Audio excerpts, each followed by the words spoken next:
So here's a news flash for you.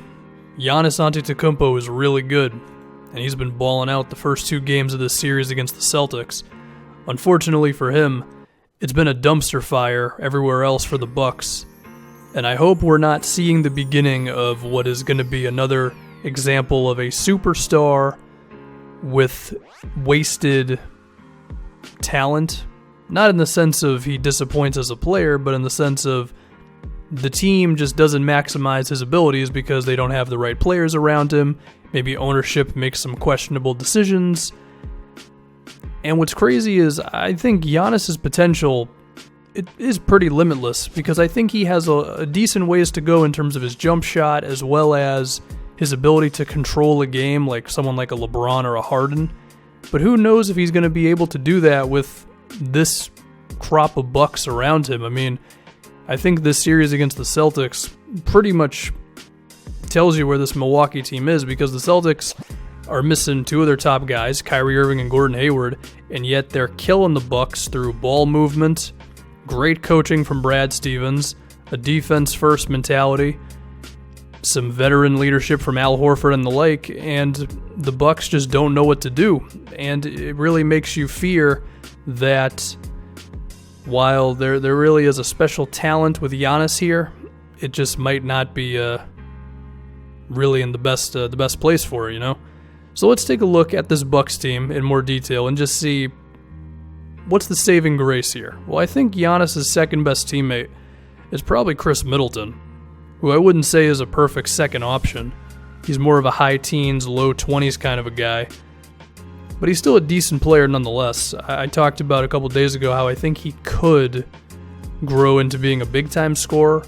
It's an idea, but I could see him just remaining this pretty decent two-way player who can occasionally have some big nights, like Game 1 against the Celtics in this series. I think Middleton's fine. Occasionally makes the wrong basketball play, over dribbles, whatever.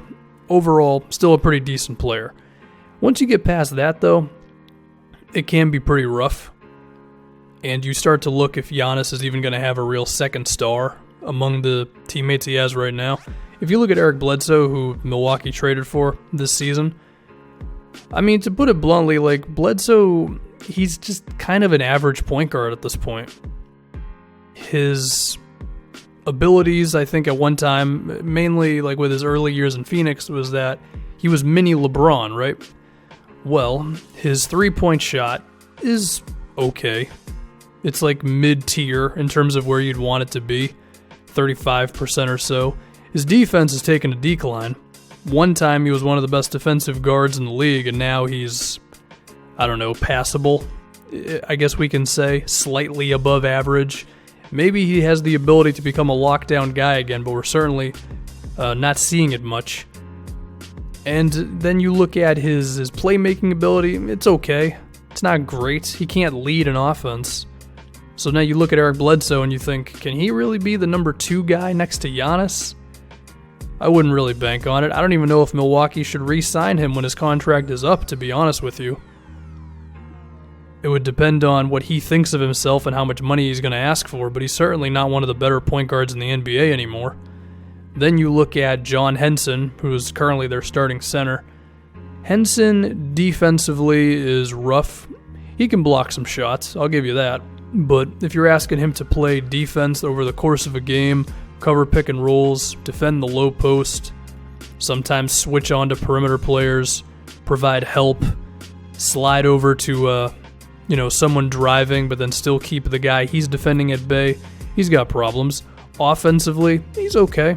He can run some pick and rolls, he can finish at the rim effectively, but he's just not that great of a center and not one that you want to give 25 plus minutes a game to, you know? And unfortunately for Milwaukee, he's kind of the only option they really have at that center spot. And, Milwaukee could make a lot of improvements to their perimeter defense. I mean, Giannis himself is a great defender who can defend a lot of positions. But if the guy in the middle just isn't much of a deterrent from the offense, then that's going to be tough, You look at the other center they have in Thon Maker, or Thon McCurr, as some would call it.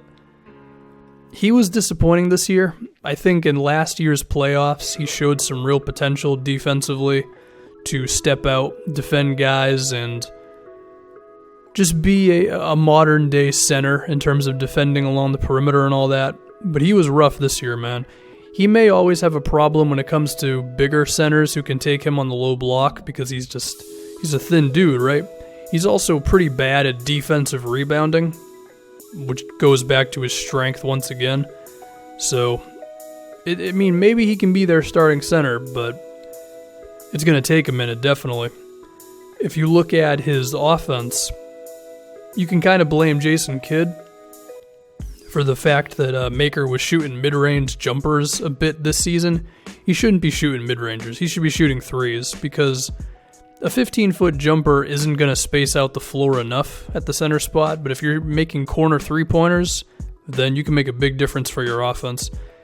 Next, you look at Jabari Parker, and I think he is similar to Thon in the sense of, well, he's a little better than Thon. We should be fair. A bit better, I should say. Jabari can grow into quite a scorer, if you ask me, but part of this being because of injuries, and that sucks, I know, but he's got a long way to go on defense, man. I mean, he's one of the worst defenders in the NBA. And if you look at his timeline compared to Giannis's, I mean, I think it makes sense for Milwaukee to still hold on to Jabari with his upcoming free agency, depending on what he gets offered from other teams, but I mean, if you're banking on him being the second star, it might take a few years, and you don't want to waste much of Giannis's time, you know? So that's an interesting conversation to have. And depending on what Jabari is offered in free agency, he could be gone from this team. I've talked about it before.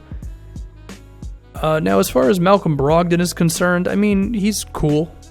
He's a fine enough, whether he can be a starting two guard, a starting point, or a backup point guard.